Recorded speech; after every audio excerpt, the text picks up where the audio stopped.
Дадварын хуулийг хэн сайн мэдэх вэ? 2017 тэмцээний сүүлийн шатны шалгаруулалт эхлэхэд бэлэн боллоо. Тэмцээнд оролцогч 6 баг хүндэт шүүгч нар, хөгжөөнд дэмжигч нар Дадварын ерөнхий газрын 8 давхурд уран цугларсан байна. Ингээд нэвтрүүлгээ эхлэе.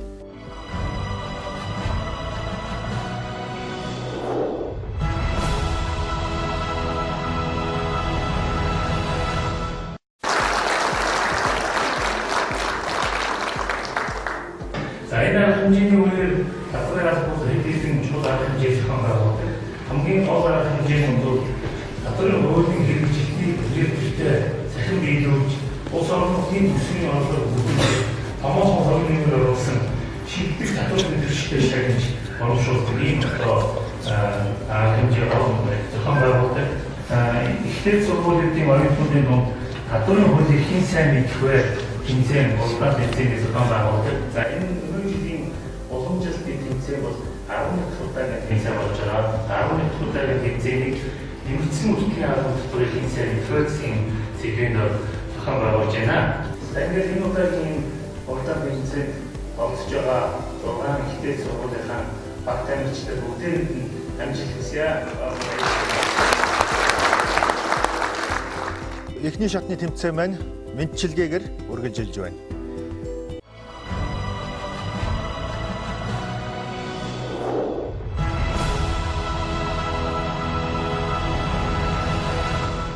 Эхний баг бол санхүү эдийн засгийн их сургуулийн хай баг. I just wanna lay in my bed. Don't feel like picking up my phone, so leave a message at the tone.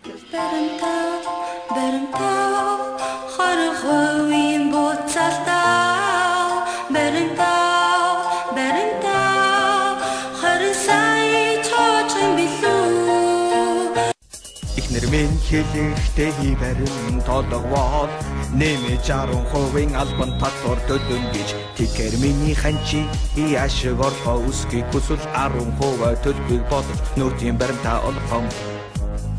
Хэрвээ сайхан ирээдүйг би болохыг гээд хамтаа нэгдэгээвэл баримтаа бүртгүү.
Тим баримт.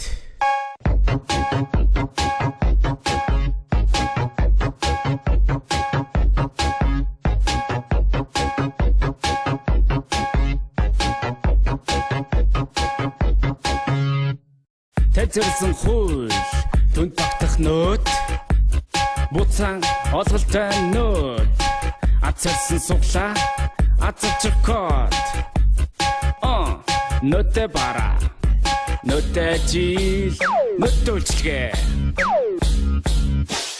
Нөтийн баримтаараа суглаан тож.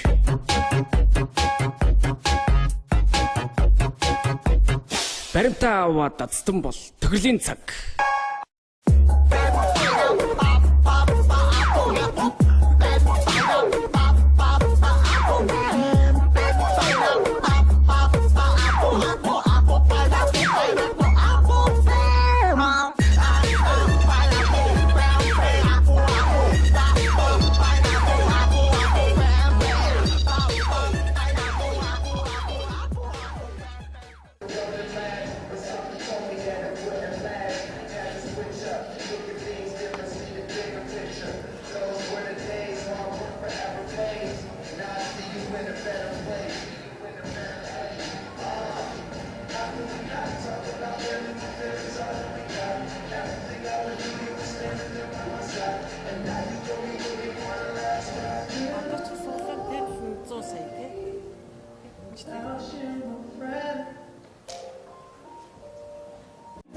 бүртгүүлэгтэн олон янзын арга хэрэглэгийг та нар мэдгүй Ашигч хүснэ Сар бүрийн тохирол хүлээж санах бүртээ баримтаа бүртгүүлж цуглаандан оролцоорой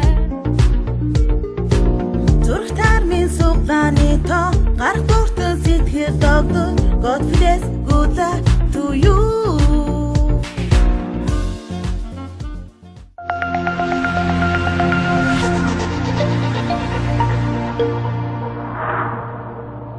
Шүүгчдийн үндэгийг танилцуулъя. Гарсан нэгсэн дараа санхүүгийн эдийн их сургуулийн хайбаг 4-4-4-5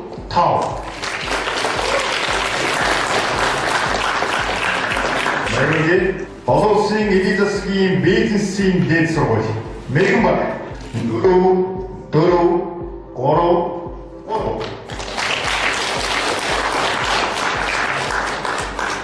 Монгол улсын их сургуулийн бизнесийн сургууль Мэргэнбаг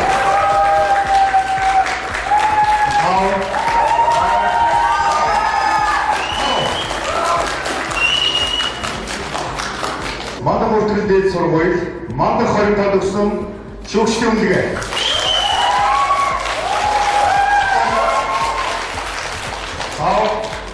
За 4-5 авсан байна энэ тоо.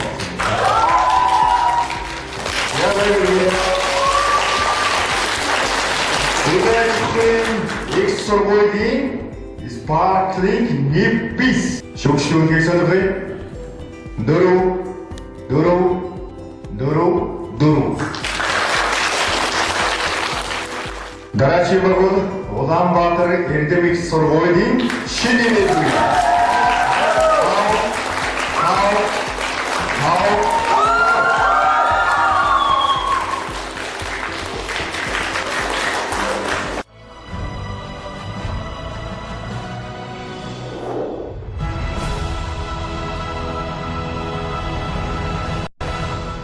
Мэдлэгээний тэмцээн бол өндөрлөлөө. Одоо дараагийн шат болох илтгэлийн тэмцээн. Багуудад тус бүр гэрийн даалгавар болгож илтгэл бэлдэж иргэсэн байгаа. Тэгээд санхүү эдийн засгийн баг их сургуулийн баг бол яг одоо эндэрт байрлалаа эзэлсэн байна. Өргөжлүүлэн сонирхцгаая. Нийгмийн эдийн засаг ямар мөнгө хөдөлсөн бэ гэвэл дараагийн мөнгөийг хөдөлсөн. Орлогын тод байдлыг нэмэгдүүлсэн. Орон даяар нэгдсэн системийг бий болгосон. Мөн улсын төсвийн хөгжлөлт 105.6% буюу төсвөөс давж биелсэн. Нөөцийн нийт татврын орлого 4 жилийнхээс 10% нөөцийн суултанд үзэж байгуулсан тоо 4 дахин нэмэгдсэн. Эдгээр зэрэг эерэг өөрчлөлтүүдийг бид мэдээсэж байх болно. Аливаа зүйл бүхэн өөрөөсөө байнгын сайжруулалт хөгжүүлэх шаардж байдаг билээ. Тэгвэл бидний дэвшүүлж бие баримтын системийг сайжруулсан хуулбар бол E-card юм аа. Энэхүү E-card-ыг хэрэглэж бүр авснараа худалдаа авах бүрээ шивэх шаардлагагүй болж худалдаа авалтын патанаар тухайн бие баримт бүртгэх цаг хугацаагаа хэмнэж яаж цаг болсноо болж байгаа. Эндээс бүгд зүйлүүд ард иргэдийн зөв иргэдийн мангууд суултын хэрэгчдийн хувьд татврын мэдээлэл хомс байдаг гэдэг татврын буруу ташаа ойлгож төвлөдөг. Иргэдийн хувьд гэх юм бол хэрэглээд нүүр суултын хэрэгч бол нүүр гэх баримтыг авах сонирхолтой байдаг. Эндээс манай баг бидний санааг хөшөөсөн ерөнхий боловсролын сургууль ихтэй сургуулиудын татврын тухай ерөнхий болон нарийнчилсан сургалтыг нэмэгдүүлэх үндсэн хуулиар заасан хөгжлийг бичлүүлэх нийт ард иргэдэд уриалж сурталчлалтын таниулах ихмэд аргачлалыг өгөөж байна. Монголын тэтгэврийн албанаас дөрвөн өөрийн талбай үндэсний африкатай хамтран татвар төлөвлөсөн бизнес худалдаа хөгжих хоёулаа утасны дугаараар холбогдсон утасны дугаараа оруулахад автоматар e-баримтыг бүртгэдэг байлаа. Ийм одоо аппликейшн одоо бий болох юм бол илүү үүдтэй юм байна. Энэчнээс дүгнээд үсэх юм бол нөөтийн шинжлэгдсэн хууль хэрэгжснээр иргэд маань хоёр төлөв урамшуул авч байгаа. Гэвч одоо зарим дуу айлын барилгын мэдээллийн захын хувьд e-баримтын хэрэгжилт маань сул байгаа учраас нөхцөл байдлын тохиолдлын шийдлээ хэрэгжүүлж чадвал бид нэр e-баримтын хэрэгжилтээ илүү сайжруулах боломжтой юм аа. Тиймээс e-баримт хөгжлийн үндэс эрүүл эдийн засаг улсын үндэслэлээ электрон бадааны механизм системийг одоо ашиглах замаар татвар салхитай холбогдсон зардал бүрт цаг хугацаа хэмнэх боломжтой болсон захим татврын системээр дамжуулан иргэд хэрэглээгээ хянах татврын алба байж хүнийчүүдийг одоо орлого хянах боломжтой болсон. Нөөтийн орлогын гүйцэтгэлийн 105.6% байгаа нөөтийн захин бүртгэл ач холбогдолтой байна гэж үзэж байна. Саналын хувьд авч үзэх юм бол нөөтийн худалдаа авалтын баримтын захим бүртгэлийн системд оруулахад урамшуул ахваас гадна иргэдийн төрдөө төсөж байгаа төрдөө тусалж байгаа хяналтын хэлбэр гэдгийг ойлгуулж баримт чиглэлийг тогтмолжуулахын тулд сургалт сурталчилгаа эрчимтэй явуулах, сургалтыг илүү албан шинжтэй болгох, томоохон худалдааны төвүүд болон бөөний худалдаа эрхлэгчдийг 100% баримтад хамрагдуулах, хост ремонт, кассийн машин зэрэг худалдаа эрхлэгчдээ сурталчлах, өдөрлөг зохион байгуулах гэсэн саналуудыг төшөж байна. Анхаарал хандуулсанд баярлалаа. Зарим хүмүүсийн зүгээр л нэг базар хайчдаг цаас. Харин зарим хүмүүсийн аз, суглаа, оцоо олох. Бүр амьдралаа өөрчлөх боломж юм уу? Ер нь юу ч гэж бодож байна. Харин миний хувьд баримт бол хямралаас гарах гарц хамтдаа дэвшихгүй хоримтлалтай болох боломж хязгааргүй хөгжлийн төлөв. Та нэгдсэн үртгийн албан татвараа төлөөлсөн. Одоо бидэнд төр засгийн зүгээс 2% буцаан олголт олгож суглаанд оролцож аздтан болох боломж баг. Та бид яагаад үүнийг ашиглахгүй байна вэ? Та 2016 оныхоо баримтын бүртгүүлээгөөсөө болоод буцаан олголтоо авч чадаагүй та хүртэх ёстойгоор хүртэж. Санхүүгийн төлөв, зарлагын хяналт, зөв зарцуулалтыг бий болгосноор иргэний үүргээ биелүүлж эх орныхоо эдийн засгт багахан ч гэсэн хөв нэмэр оруулах боломж байна. Иргэд бид та бидний төлсөн татвараар улс эх орны маань ирээдүйн өнгө тодорхойлогдно. Ирээдүйн өнгө иргэдийн оролцооноос иргэдийн оролцоо баримтаас за манай санааны давуу тал нь болохоор баримтаа шивэхгүй багтаас зээл авахд үлдэгдэл хүүд үлдэгтэй адилхан зарчмаар нүүдийн хамталсан дансанд хүүдүүлнэ. Нүүдийн дансныхаа үлдэгдлээр та барьцаалт зээл авах боломжтой. Нөгөө талаар нүүдийн банкны нүүдийн карта банкныхаа карттай холбоот бас боломж гарч ирнэ. Нөгөө талаас хэрэггүй цаас өрөхгүй харин нүүдийн баримт болон баримт жил тааранд ингэснээр хяналтан сайжирна. Нөгөө талаар баримтын банкны зээлтэй холбож өгсөн редалт эдийн засгийн буур гэсэн санааг авч үзсэн байгаа.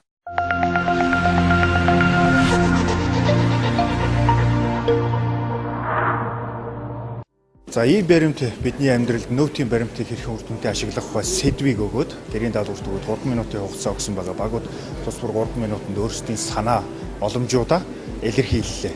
Тэгээд одоо бол 5 минутын хугацаанд шүүгчдийн дүн гарна. Тэгээд багууд маань хэсэг зүгээр амс хийж байна. Нэвтрүүлгээ үргэлжлүүлээ үзээрэй.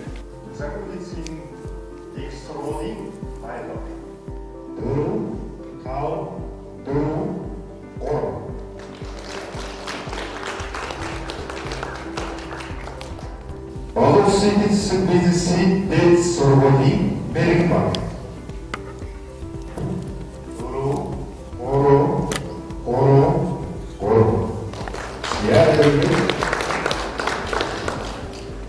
Монгол улсын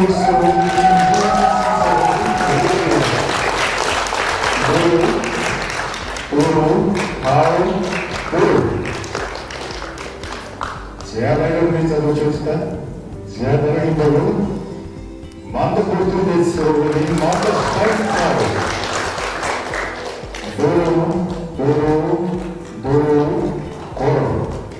Хүдэж хүрсэн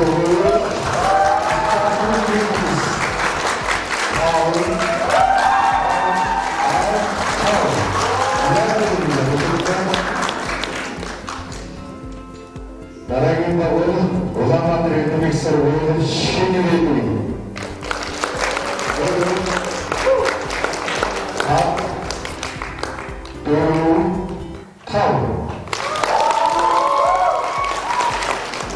За дараагийн тэмцээн бол асуулт хариултын тэмцээн. Баг тус бүрээс нэг гишүүнийг суглаа суулгахыг урьж байна. Ингээд багийн нэг гишүүнийг тайлбарлая өрье. Экспортлсон уул уурхайн бүтээгдэхүүн, татвартай борлуулсан уул уурхайн бус бүтээгдэхүүн нэгцүүхтийн албан татвар ногдуулах уу?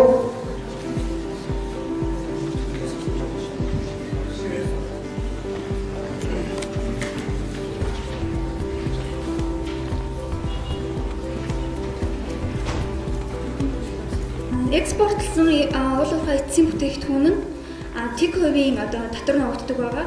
Энэ болохоор худалдан авалтандаа төлсөн нөөтийг бол нөөтийг хасалт хийх боломжтой. Гэхдээ борлуулалтандаа бол нөөт ногдуулахгүй. За дотооддоо борлуулсан уул уурхай эцсийн бус бүтээгдэхүүн болохоор 10% албан татвар бол авна. За тэгээ хэрвээ суудхан төлөгчөөр бүртгэдэггүй байсан бол яах вэ гэж байгаа. Энэ дээр бол хэрвээ суудхан төлөгч төлөвчөөр бүртгэдэггүй байсан бол албан татвар бол ногдуулахгүй. Гэхдээ тухайн байгууллага одоо хуулийн этгээд хувь хүн ч юм уу тэр хүний нэмэгдсэн хүртээ албан татвар ногдох орлогын хэмжээ нь 50 сая хүрсэн. Эсвэл бол 50 сая 20% буюу 10 саяд хүрсэн бол сайн дураар одоо бүртгүүлэх хүсэлтэй татврын ерөнхий газарт ажлын 10 хоногт одоо хүсэлтээ одоо хүргүүлж тухайн ирүүлсэн хүсэлтийг нь ажлын 3 хоногт одоо багтааж шийдвэрлэн суудхан төлөгчийн гэрчлэлөө одоо татврын албанаас олгоно. За тэгээд суудхан төлөгчөөр бүртгэдэггүй байсан бол нэмэгдсэн хүртээ албан татвар одоо энд бол ногдуулахгүй. Баярлалаа. За санхүүгийн сэдвээр сурвал зөв хариуллаа. Нэмэгдсэн хүртээ албан татвар суудхан төлөгчөөр бүртгэгдсэн татвар төлөгчөөр дотоод борлуулсан уул уурхай эцсийн бус бүтээгдэхүүн 12 нэмэгдсэн хүртээ албан татвар ногдно. Экспортод гаргасан уул уурхай эцсийн бүтээгдэхүүн маань тэкөөр албан татвар ногдуулдаг. Тэгэхээр тэкөөр гэдэг маань яг гэх зэрэг нэмэгдсэн хүртээ юу борлуулалтын орлогодоо тэкөөр албан татвар ногдуулна. Худалдаа авалтын төснөдөө заа хэрэгтэй. За хэрэг суудхан татвар төлөгчөөр бүртгэдэггүй татвар төлөгч бол бодлогын орлогын хэмжээ 50 сая ба түүнээс дээш хүрч хууль заасны дагуу суудхан татвар төлөгчөөр бүртгүүлсэн өдрөөс хойш яхна дээрх хэмжээтэй албан татвар төлнө. Асуулт номер 3. Албан татвар суудхан төлөгч борлуулалтын орлогодоо хязгаарээс эхлэн албан татвар ногдуулж эхлэх үе. Бараа ажил үйлчлэг борлуулсан тухай бүрт нөхөд ногдуулах нөхцөл хугацааг хэлнэ.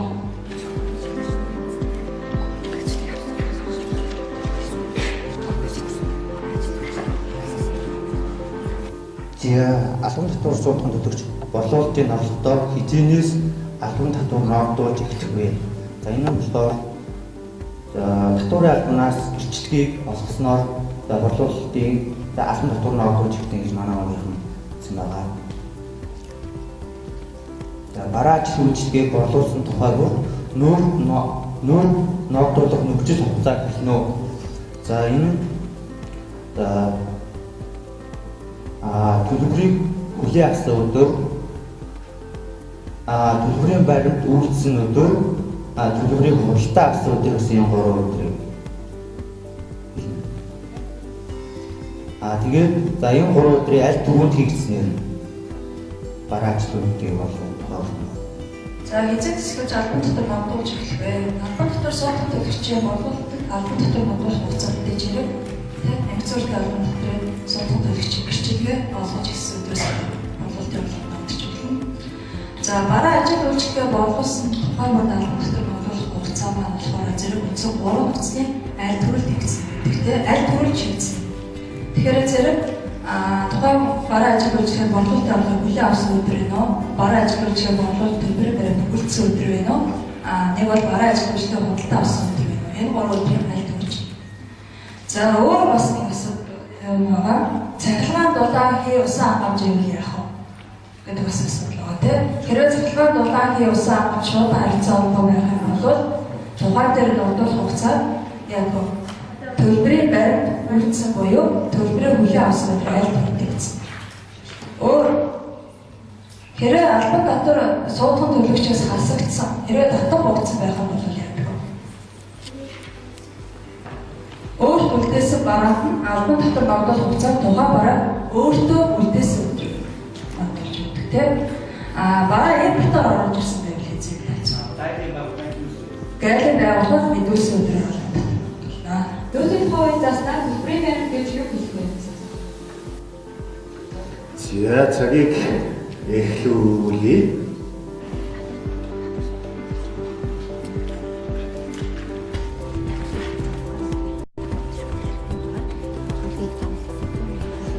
Сафан төлөгчийн боёо татвар төлөгчийг таних нэр хаяг лого татвар төлөгчийн дугаар мөн дахин татварчгүй төлбөрийн дугаарыг агуулсан бөгөөд гүйлгээ хийж байгаа сар өдөр татвар төлөгч буюу худалдаа авагчийн код мөн дээрээс нь удагдсан бараа ажил үйлчлэгийн нэр код нийт дүн татварыг багтаасан цаасан буюу захин баримт төлбөр бүртгэлийн системээр баталгаажсан цаасан буюу захин баримт гэнэ.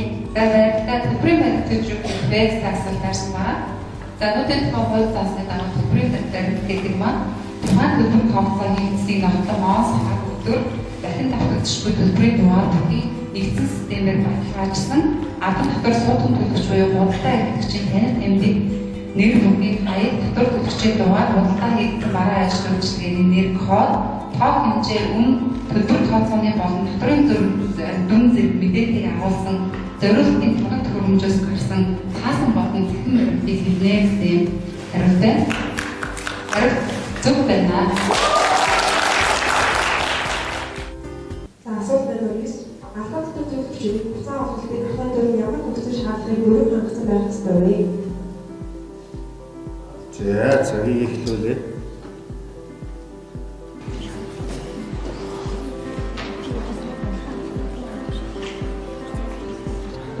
Албан татвар төлөгчид хугацаа авалтын ахлах болоолын хамгаалалтын өвдөөсөө хугацаа авалтын төлсөн өөрөөр багсан байх ёстой. Ийм тохиолдолд хугацаа авч явах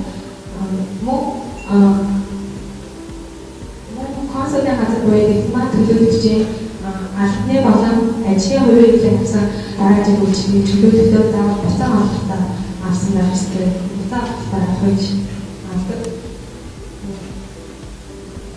Буцаа авахын тулд дөрвөн шаардлагыг хангасан байх ёстой. Өөрөөр нь тэр нот бараа ажил үйлчлэгээ нот нотцсон байх ёстой. Тэгээд суудлын төлөвчөөс бараа ажил үйлчлэгийг авсан байх ёстой. Татврын дагуулга бүртгэлтэй авах ёстой. Мөн бүртгэлийн машин буюу визит систем бүртгэлтэй авах ёстой байна. Буцаа авах хугацаанд татврын тооцоог буюу дахин гаргахдаа буцаа авах хүсэлтэй аяа татврын албан гарна. Харин татврын албан болохоор ажлын 15 хоногт татврын асуудал гэсэн төвийн захиргааны байгууллага бүргүүлсэн харин татврын асуудал гэсэн төвийн захиргааны байгууллага ажлын 7 хоног шийдвэрлээ. Ажлын 2 хоног санхүүгийн асуудал гэсэн төвийн захиргааны байгууллага. Тэгээд санхүүгийн асуудал гэсэн төвийн захиргааны байгууллага ажлын 45 хоног шийдвэрлэн буцаа авах. Энэ дөрвөн нөхцөл байгаа. За албан татвар суудхан төлөгчид худалдаа авсан байх шаардлагатай. Худалдаа авсан татврын албаны систем бүртгэгдсэн байх шаардлагатай. Мөн албан татвар ногдсон бараа ажил үйлчлэгийг худалдаа авсан байх шаардлагатай. Мөн бүртгэлийн хэрэгсэл буюу бүртгэлийн машин бүртгэгдсэн байх шаардлагатай гэсэн ийм зөв хариулт байгаа. За манай баг маань илүү мэдээллийг бас их дэлгэрэнгүй өглөө баярлалаа. Асуулт номер 2. Орчин суугч бус албан татвар төлөвлөлт хэмжээ төлөвлөх татвар нотыг зөвлөдөг вэ?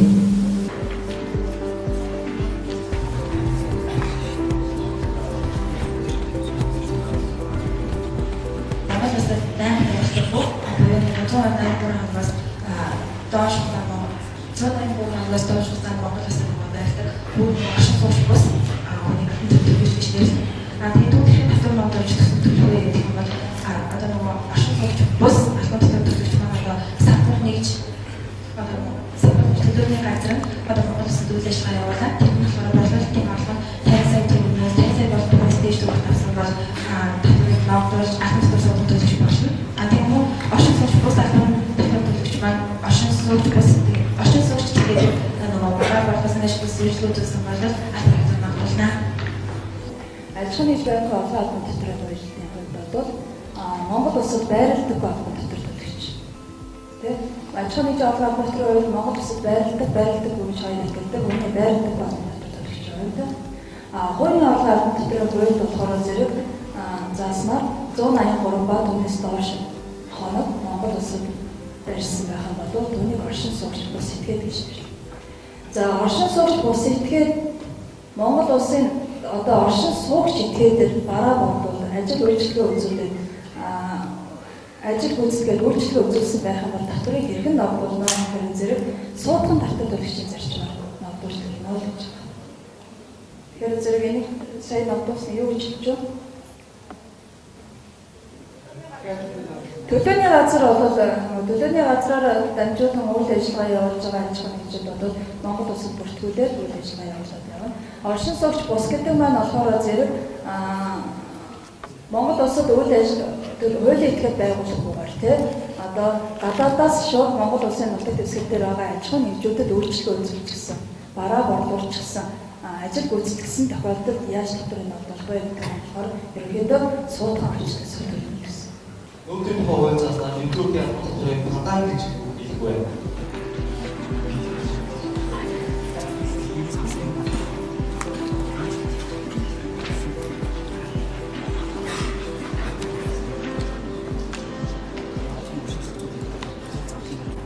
дахин давх шиг дугаартай төлбөрийн зөв, бас татврын зөв, яваа гоцтой аль төлбөрөөс аль төлбөрийн худалдаа авсан эрхтэй. Тэгээд эрдэнэ бүхний төргийн 6 заасны дагуу энэ бодол дээр хэрэгжин. Тэгээд төлбөрийн үзүүр заалсан тусмын балан гэдэг нь ерөнхийдөө татврын зардлын байр гэдэг үүснэ. Одоо ерөнхийдөө захирал системтэй холбогдсон байна. За, нэгдүгээр албан татврын падан гэж байна. Падан дээр байдаг л юмнуудыг хэлнэ шүү дээ. Тэ? Падан дээр юу байдаг? Тухайн тэр төлбөр тооцоо эснийг нотлох он сар өдөр. Тэгээд дахин давталчгүй төлбөрийн дугаар албан татвар суудлын төлөгчийн худалдаа эрхлэгч худалдаа авагч албан татвар суудлын төлөгчийн нэр байна, эргэстрийн дугаар байна, хаяг байна тэ. Тэгээд нөгөө ямар бараа авсан нэр нь байх юм уу? Байна, тооёмж байх юм уу? Өөн байх юм уу? Дүн байх юм уу? Эдгээр бүгд чинь тэр байж ч одоо юу болох вэ? Тэр падан гэдэг юм чинь бүрдүүлж гарч ирнэ шүү дээ. Энэ бүх мэдээллийг агуулсан зориултын тоног төхөөрөмж гаргасан цаасан болон цахим баримтыг гинэ. Шүүгчдийн санхүү санхүүгийн засгийн экс сургуулийн хайр баталгүйс шүүгчдийн үнэлгээ. Тав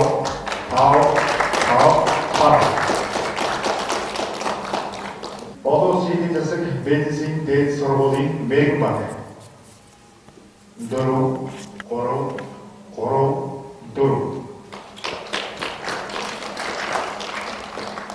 Монгол Улсын сургуулийн мегбаг тав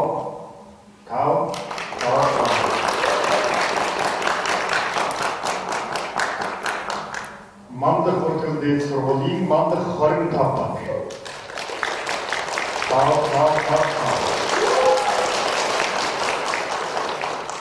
Удаангүй их сургуулийн спарклинг дебис.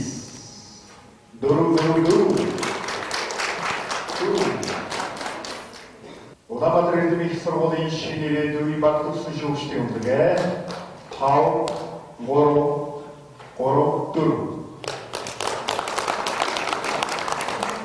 За шүүгчдээ баярлалаа.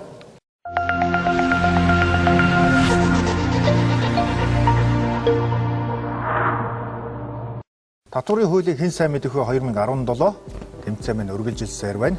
Хамгийн сүүлийн шатны тэмцээн маань бодлого бодох байгаа. Баг тус бүрээс нэг хүн гарч ирж бодлогоо суглаад багаараа ярилцсан бодлогыг бодох байгаа. Бодлого бодох хугацаа 10 минут. Багаараа ярилцаж шийдвэрлээд 10 минутын хугацаанд сугалсан бодлогын хариултыг хураах.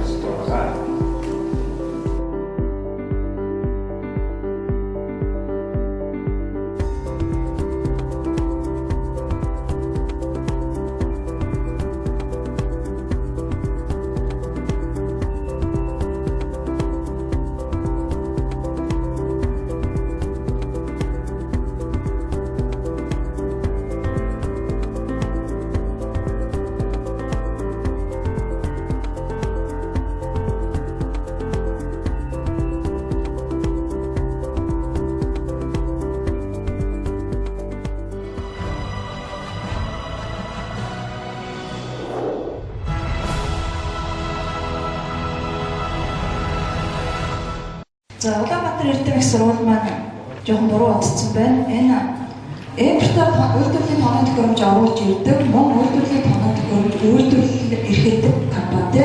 Тэгэхээр зэрэг энэ жижиг дунд үйлдвэрлэлээс элбэр гэсний борлуулалттай үйлдвэрлэлээр борлуулдаг газрын 229 сая төгрөг чөлөөлөх борлуулалт байгаа. Тэгэхээр зэрэг энэ бодлого маань дэрчигтэй хувь тэнцвэрж бодоогүй. Байна. Ингээд буруу оноо. За хоёрдугаар бодлого маань болохоор зэрэг бодлого аяг асуултаа мандах хүртгэл дээд сургууль бодлого хоёрыг сугалсан энэ бүгд зөв байна.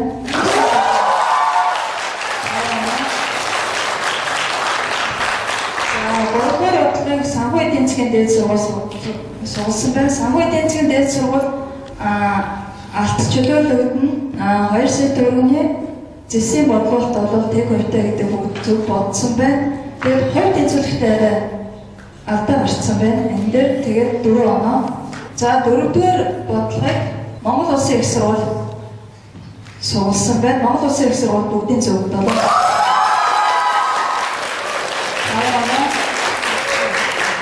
За тавгаар явуулахыг болохоор зэрэг олон улсын бизнесийн дээд сургууль сургасан байна. Олон улсын бизнесийн дээд сургууль маань нөөтийнхөө худалдаа авалтын салгаж бодоод тэгээ хувь тэнцвэрлэхдээ буруу удсан юм уу? Арай буруу гарсан байна. 4 оноо. За 6 дугаар орлогыг бүтээж байгаа сургууль. Бүтээж байгаа сургууль маань нэлээд буруу удчихжээ. Энэ алт дээр алт маань чөлөөлөгдөж шүү дээ. Тэг хоймоо гэдэг. Буруу. Шилдэг постэр шалгаруулах нэг номинац байгаа. Мөн одоо нөгөө баримтын шин санааг гаргаж ирсэн сургуулийг шалгаруулах бас нэг номинац байгаа. За энэ дээр шин постэр шалгаруулах номинацд болохоор зэрэг бид нэр шүүгч нар оноо өгсөн. Дээр нэмээд нөгөө интернетэд лайк хэдэн лайк авснаар бас оноогийн нэмээд гаргасан байгаа. Монгол улсын их сургууль.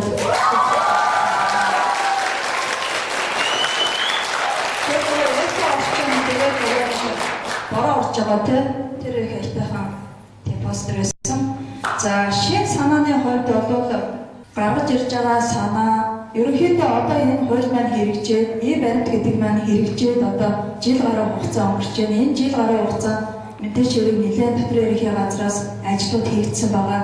Энэ ажлууд дээр нэмээ одоо яавал зүгээр вэ гэсэн шин санаануудыг гаргаж ирж өгсөн байгаа манай сургуулиуд дээр.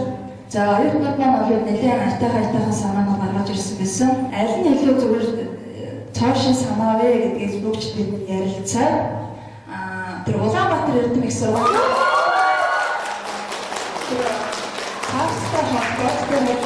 Харттай холбоод тэгж хийж байгаа тэр санааг бол нэлээд айтайхан. Дээр нэмээд тэр зээл авах жижиг бизнес эрхлэлд худалдаа эрхлэгч зээл авж байгаа тохиолдолд баримтыг үндэслэж зээл олгох бол маш чухал айтайхан санаа санагдсан. Тэгээд энийг шийдэх багаар тодрууллаа.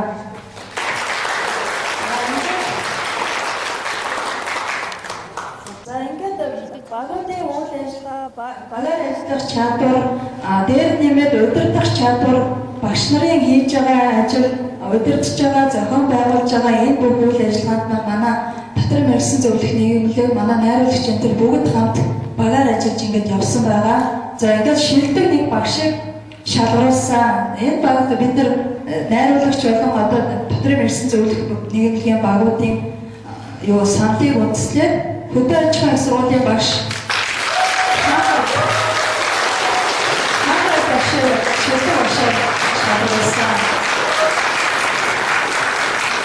за ингээд нийлбэр оноо 115 оноогоор олон улсын эдийн засгийн бизнесийн дээд сургууль 127 оноогоор хөдөө аж ахуйн сургууль за 128 оноогоор Улаанбаатар эрдэм их сургууль 134 оноогоор санхүү эдийн засгийн их сургууль 137 оноогоор Мандах хүртгэл дээд сургууль 138 оноогоор Монгол улсын их сургуулийн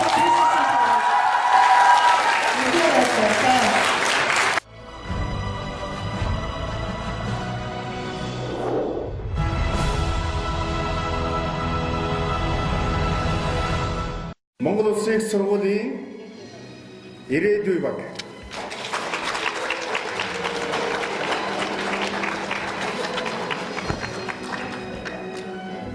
Монгол улсын их сургуулийн бизнесийн сургуулийн ирээдүй багийнханд баяр хүргэе.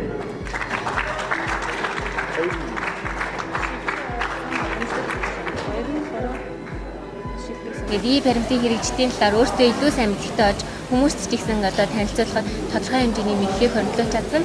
Тэгээ энэ одоо амжилтанд хүрэхэд мандсан Монгол такс компанийн саруулт төгсөгч мөнхцэн явагч лавгсүр багш хичээг хоёр багш нартай баярлалаа гэж хэлье. Тэгээд ард иргэд маань бизнес эрхлэгч маань баримтыг хэрэгжүүлэхэд өөрсдийн хувь нэмрээ оруулж улс орноо илүү эцэстэн хөгжүүлэхэд энэнийхээ гүйцэтгэе гэж хэлмээрээ мөн тэгээд Сүхбаатар дүүргийн татврын хэлтс маань өдөрлөгөө хийхэд маань баримтын талаар судалгаа авахд түүнийхээ шийдлийг гаргахад маань хамтран ажилласанд баярлалаа гэж хэлье.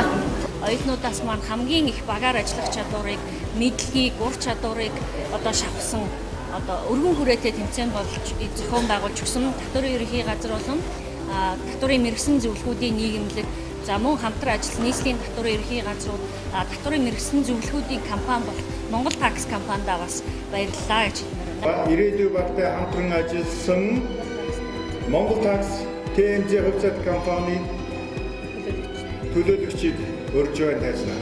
Татварын хэлтсийн төлөөлөгч дарыг тайзнаа хүндэтгэн мөрий. Та бүхэнд баяр хүргэе.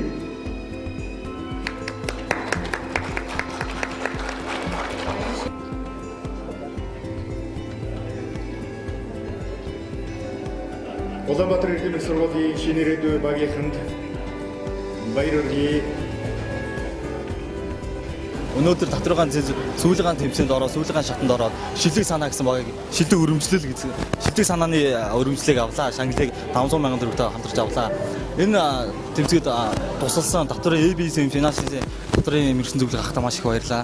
Мөн чиглэлтэй дүүргийн татварын байцаагч Бат Эрдэнэх мөнгө цолмох хэвчтэй бүгдэнд нь маш их баярлаа гэж хэлмээр байна. Бас сургуулийн хамтарч ажилласан тусал зөвлөжсэн сургуулийн хамт олон сургуулийн зөвлөх багш Мегмөр Сүрэн Мөнхбаатар багш нартаа баярлаа гэж хэлмээр байна. Хүмүүсээ татвараа төлцгөөе. Татвар бол ий баримтууд ирээдүйн бодлого хуримтлалыг үүсгэр юм аа. Зөвхөн байгууллагатай Монголд хөдөлгсөн багийн багш хөдөөж өгөх сургуулийн багш хамтарч байна. Татварын хуулийн сайжруулалтыг алиментын урагшлах төлөвлөлт багаа ажиллаж байгаа. Зөвхөн байгууллагатай Монгол шагнал харгасан байна. За нэмэгдсэн үртгийн албан татварын хуулийг хэн сайн мэдхөө тэмцээн маань татварын ерөнхий газар, нийслэлийн засаг даргын тамгын газар, татварын мэрэгсэн зөвлөхийн нийгэмлэг хамтарч зохион байгуулалт өндөрлж байна. Манай хөдөөжмөн сургуулийн хувьд хаан уул дүүргээс оролцсон хаан уул дүүргийн татварын улсын байцаагч Мөнхбаатар, Лидер финанс татварын мэрэгсэн зөвлөхийн компани захирал гал мандах нартаа баярлснаа илэрхийлж байна. За тэгээд энэ удаагийн тэмцээнд манай хөдөөжмөн сургууль төрүүлээгүй үдээч шилдэг багшаар шалгарсандаа баяртай байна. Манай багийнхан дараагийнхаа тэмцээнд амжилттай оролцсноо. Амжилттай оролцсон баг Манлайлан удирдсан багш хамтран ажилласан татварын мэрэгсэн зөвлөхүүд татварын улсын байцаагч нартаа баярлалаа. Дараа жилийн энэ нэвтрүүлгээр дахин уулзлаа. Баяртай үзэгчдээ.